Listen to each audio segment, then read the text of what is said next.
खुदावंद यीशु मसीह के पवित्र नाम की स्तुति और बड़ाई करते हुए निर्गमन की पुस्तक की सीरीज में आगे बढ़ते हुए मैं आपके सामने आज उपस्थित हुआ हूं। प्रभु का मैं धन्यवाद करता हूं कि प्रभु ने हमें अभी तक मौके पर मौके दिए हैं कि हम उसके कलाम को बड़े करीब से, बड़ी गंभीरता से और अपने दिलों में, अपने मन में रख करके उस पर मनन कर सकते हैं।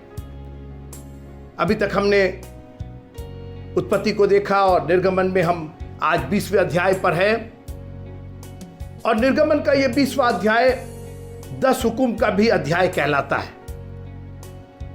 और इतनी अच्छी बात है कि परमेश्वर हमारी आवश्यकताओं को जानता था, हमारे दिनचर्या को जानता था, हमें अपना जीवन किस तरीके से व्यतीत करना है वो जानता था और इसलिए ये 10 हुकुम दे करके उसने हमारे जीवनों को सरल और आसान बना दिया है। मित्रों, जो हम लोग सड़क पर ड्राइव करते हैं और जब आप हाईवे पर जाते हैं तो आपने देखा होगा आजकल 4 लेन के हाईवे हैं, 2 जाने के लिए और 2 आने के लिए। और इन दोनों जाने और आने में भी एक और सरलता कर दी गई है, लेन बना दिया गया है, एक लकीर खींच दी गई है। कोई दीवार नहीं खींची गई है, लकीर खींची गई है, सफेद रंग की लकीर है और उसको हम लोग लेन कहते हैं। उसको हम अपनी पाती या अपना जो रास्ता है उसको अपना रास्ता कहते हैं। वो ड्राइवरों के लिए इतना आसान हो गया है मित्रों, आप 80-90 की स्पीड में गाड़ी चला सकते हैं अगर सब अपनी लेन में रहें। यह परमेश्वर का दिया हुआ 10 हुकुम हमारी जिंदगियों के लेन्स हैं। अगर आप अपनी लेन में चलाएंगे दुर्घटना नहीं होगी। सब लोग अपनी अपनी लेन में चलाएं, दुर्घटना नहीं होगी। वो बनाया गया है हमारी सरलता के लिए, हमारे आगे बढ़ने के लिए, हमारी गति के लिए।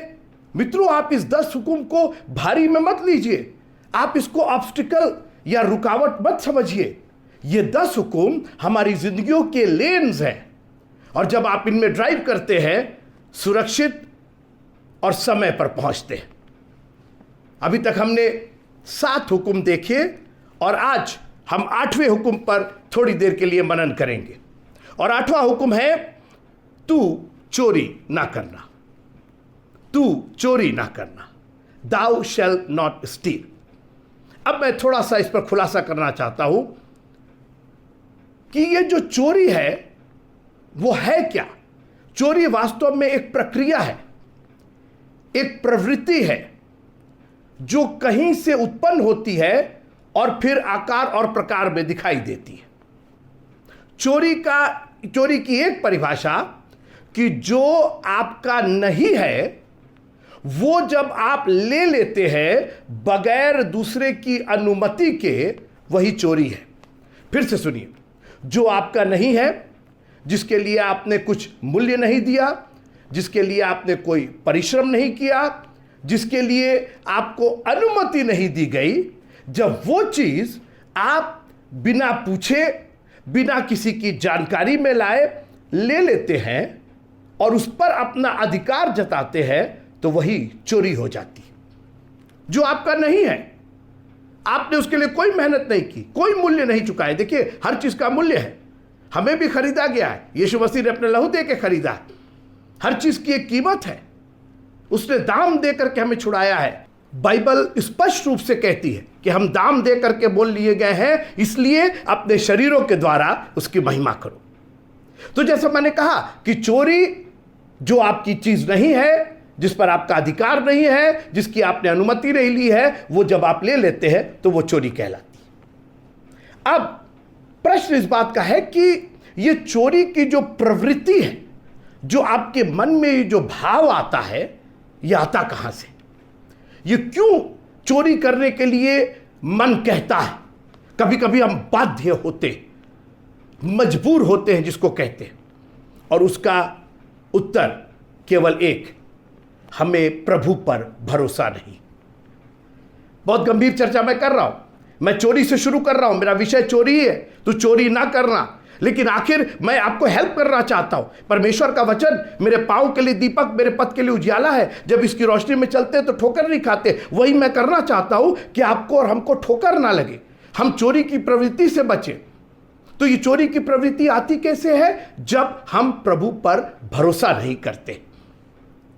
हमारा भरोसा जब खत्म हो जाता है और हमको ऐसा लगता है कि कोई हमारी मदद नहीं कर रहा है, कोई हमको देने वाला नहीं है, जो मेरा अभाव है, जो मेरी कमी है, उसको पूरा करने वाला कोई नहीं है। और जानते हैं क्यों? क्योंकि आपको ऐसा लगता है कि भजन संहिता 23 बाइबल में है ही नहीं। यहोवा मेरा चरवाहा है, मुझे कुछ घटी नहीं होगी। मुझे यह बताइए कि जब घटी नहीं है तो चोरी कैसे होगी? चोरी तो घटी से होती है ना, जब आपको लगता है कि ये नहीं है, वो नहीं है, ये घट गया, मेरे पास ये नहीं है, उसके पास वो। अरे जब यहोवा मेरा चरवाहा है, मुझे कुछ कमती नहीं, कुछ घटी नहीं, तो चोरी कहां से हो गई? और कुछ में मित्रों दुनिया की हर चीज आती है। और याद रखिएगा, चोरी सिर्फ रुपए पैसों की, सोने चांदी और हीरे जवाहरात की चोरी नहीं होती है। भावनाओं की, इमोशंस की चोरी होती है, मानसिक चोरी होती है, शारीरिक चोरी होती है, सामाजिक चोरी होती है, आर्थिक चोरी होती है। चर्च में धार्मिक चोरी होती है। जी, प्रभु के चेले चोरी करते हैं। और इसलिए आपको एक ऐसा व्यक्ति चाहिए जो आपको कुछ घटी ना होने दे। यहोवा मेरा चरवाहा है, मुझे कुछ, आप बार बार इसको बोलिए, मुझे कुछ घटी नहीं होगी। मुझे 2 रुपए चाहिए, चाहे 2 लाख चाहिए, मुझे घटी नहीं होगी, क्योंकि उसने कहा कुछ घटी नहीं होगी। मुझे मानसिक कमजोरी है, मैं उतना पढ़ा लिखा नहीं हूं, या मेरे को जब मैं पढ़ता हूं तो मुझको उतना समझ में नहीं आता है। प्रभु तू बिना उलहना दिए हुए बुद्धि देता है। मुझे चोरी करने की, मुझे नकल करने की जरूरत नहीं है। जब आपको प्रभु के वचन पर भरोसा नहीं होता है तो आपके पास सिर्फ एक ही रास्ता रह जाता है, तू चोरी कर। लेकिन बाइबल स्पष्ट रूप से कहती है तू चोरी ना कर। और उसकी वजह यह है कि बाइबल यह कहती है कि हम है ना, तुम्हारी घटी को पूरा करने के लिए है ना, तुमको चोरी करने की जरूरत क्या है? हमने तो भरपूरी के साथ तुमको दिया है। सोना और रूपा तो मेरे हैं, पहाड़ पर के ढोर तो मेरे हैं, तुम मुझको अपना लो ना। तुम मेरी भेड़ बन जाओ और मैं तुम्हारा चरवाहा बन जाऊं, तो तुम्हें जब घटी नहीं होगी तो चोरी नहीं होगी। इतना सिंपल, सरल, इतना सीधा। चोरी के लिए कितनी हिकमत लगानी पड़ती है, क्या क्या षड्यंत्र करने पड़ते, क्या क्या बेमतलब के काम करने पड़ते। एक काम कीजिए ना, अपने हाथों को उठा के कहिए कि यहोवा तू मेरा चरवाहा है, मुझे कुछ घटी नहीं होगी, मुझे चोरी करने की जरूरत ही नहीं है, क्योंकि मेरा ईमान, मेरा भरोसा तुझ पर है। और मैं ये कह किससे रहा हूं? मैं कह रहा हूं प्रभु के बेटे और बेटियों से। मैं अन्य जातियों की बात नहीं कर रहा हूं, मैं गैर मसीहियों की बात नहीं कर रहा हूं, मैं मसीहियों की बात कर रहा हूं। हमने चोरी की है, हमने लुटेरापन किया, मैं भी आ रहा हूं, आप घबराइए नहीं। मैं एक जन के बारे में बताना चाहता हूं जो जीसस के इतने करीब था, यीशु मसीह के इतने पास था। सुनिए यूहन्ना की इंजील, उसका 12वां अध्याय 4थी आयत से मैं पढ़ना चाहता हूं। एक स्त्री आई, यीशु मसीह बैठे थे और इत्र लेकर के, बहुमूल्य जटामासी का इत्र था, उसने यीशु मसीह के बालों को पैरों पर डाला और बालों से पोंछ दिया। परंतु यूहन्ना की इंजील उसका 12वां अध्याय 4थी आयत से, John chapter 12 and verse number 4, परंतु उसके चेलों में से यहूदा, इसका चेलों में से, ये क्रिश्चियन था क्या? ये मसीही था क्या? हम तो सोचते थे गैर मसीही के लिए। He was one of the disciple, one of the apostles। और सुनिए, इस्करियोती नाम एक चेला जो उसे पकड़वाने पर था, कहने लगा, सोचिए चेला पकड़वा रहा है, इसलिए कि चेले को भरोसा नहीं है उसके ऊपर। We don't trust God enough that he can take care of each and everything of our life. He can provide everything in our lives. वो एक एक रोटी का हिसाब रखता है मित्रों। कौओं से उसने खिलाया है, उसने 2 मछली और 5 रोटी से 5000 से ज्यादा की भीड़ को खिलाया। 2 मछली और 5 रोटी, 5000 से ज्यादा की भीड़ उसने खिलाई। काहे के लिए हम चोरी करें? हमें जरूरत क्या है जब हमारे पास कमी नहीं है? तो ये चोरी की जरूरत क्या है? आगे सुनिए, यह इत्र 300 दिनार में बेचकर कंगालों को क्यों ना दिया गया? अब आगे सुनिए, यह बात यूहन्ना की इंजील 12वां अध्याय उसकी 6वीं आयत, उसने यह बात इसलिए ना कही कि उसको कंगालों की चिंता थी, परंतु इसलिए कि वह चोर था। यीशु मसीह का एक चेला चोर था, और आज यीशु मसीह के बहुत से चेले चोर हैं। हमने बहुत कुछ चुराया है मित्रों। जरूर मैंने बार बार कह रहा हूं कि चोरी का मतलब सिर्फ रुपए पैसे धन दौलत सोने चांदी हीरा जवाहरात की चोरी नहीं है। हमने वक्त चुराया है, हमने मुंह चुराया है, जैसे कहते ना मुंह चुराया है। संडे को हम मुंह चुरा लेते हैं, परमेश्वर का कलाम जब पढ़ने को होता है मुंह बना लेते हैं, मुंह चुरा लेते हैं।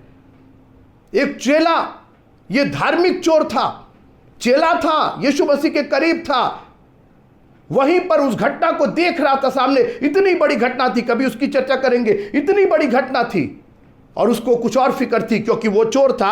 आगे सुनिए क्या लिखा है, उसके पास उनकी थैली रहती थी और उसमें जो कुछ डाला जाता था वो निकाल लेता था। मैंने कहा ना, जो कुछ आपका नहीं है, वो थैली आपकी नहीं थी, आपको थैली रखने के लिए दी गई थी, मगर जो कुछ डाला जाता था वो निकाल लेता था। मैं आपसे पूछना चाहता हूं कि आप क्या क्या निकाल ले रहे हैं? इस जीवन जैसी थैली में परमेश्वर ने इतने टैलेंट्स, इतनी आशीषें, इतनी बरकतों को भरा है, आप क्या क्या निकाल ले रहे हैं? कहीं आपके ऊपर यह टाइटल तो नहीं कि हम यीशु मसीह के चेले और हम चोर हैं। अब सवाल इस बात का है कि अगर हम उस पर भरोसा कर रहे हैं तो हमें मिलेगा कैसे? एक और वर्ड, मांगो। बाइबल कहती है मांगो तो तुम्हें दिया जाएगा। हाँ, वो हमारी आवश्यकताओं को जानता है और हमें मांगने से पहले देता है, मगर मांगना भी जरूरी है। हमें मांगना ही नहीं आता है। धन्य हो उस अंधे बरतुल्मै का, जब यीशु मसीह ने पूछा तू क्या चाहता है मैं तेरे लिए करूं, उसके पास सही मांग सही समय पर मौजूद थी।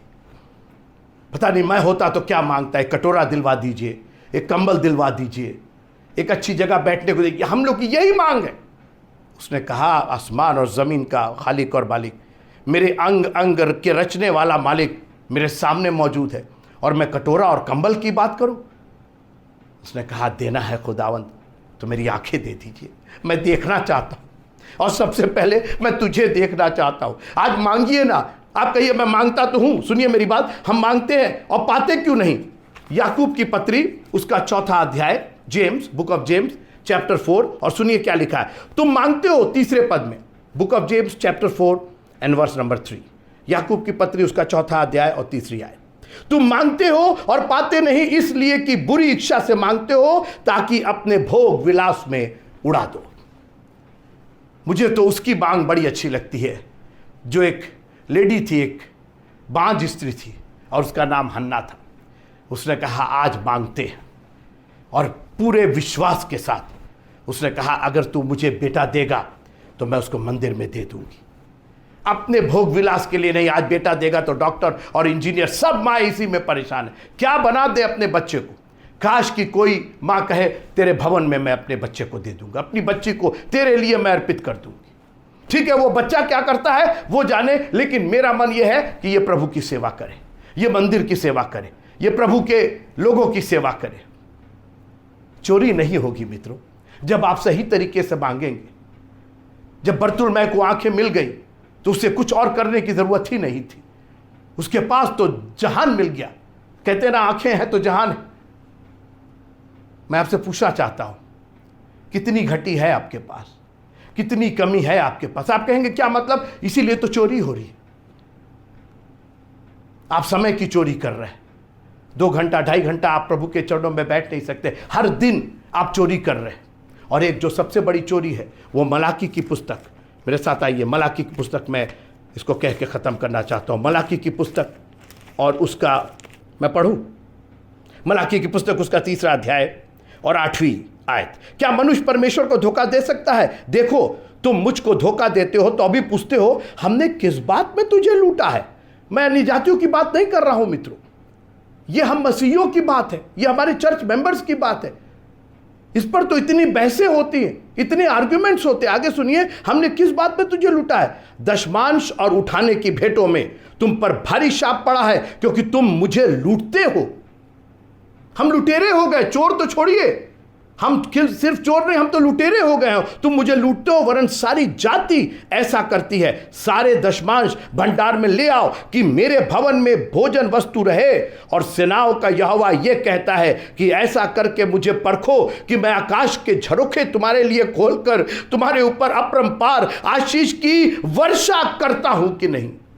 अरे मित्रों, जब आशीष की वर्षा होगी ना, तो चुराने की जरूरत ही नहीं पड़ेगी, बल्कि आप दान दे देंगे, आपका कटोरा छलकने लगेगा, आपके पास इतना हो जाएगा, आपको चोरी की जरूरत ही नहीं पड़ेगी। और 8वां हुक्म तो अपने आप बन जाएगा जब आप उसके ऊपर विश्वास करेंगे, भरोसा करेंगे और उससे मांगेंगे कि प्रभु मेरी कमी घटी के तो आप ही पूरा करेंगे, क्योंकि आप मेरे चरवाहा हैं।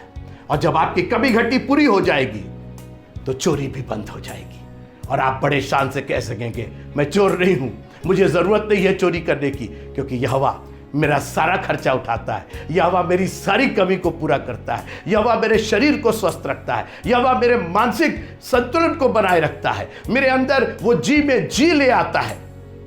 चोरी की जरूरत ही नहीं। हमको मौका भी मिले तो हम नहीं करेंगे, क्योंकि मेरे पास तो भरा हुआ है, मेरे ऊपर तो आशीष की अपरंपार आशीषों की, वो भी स्वर्ग के झरोखे खुल के अपरंपार आशीषों की वर्षा होती है। प्रभु आपको आशीष दे। और काहे की आशीष दे? कि आप चोरी ना करें। काहे की आशीष दे? कि आप उस पर भरोसा करें। काहे की आशीष दे? कि आपके पास किसी बात की कोई कमी और घटी ना हो। जय मसीह।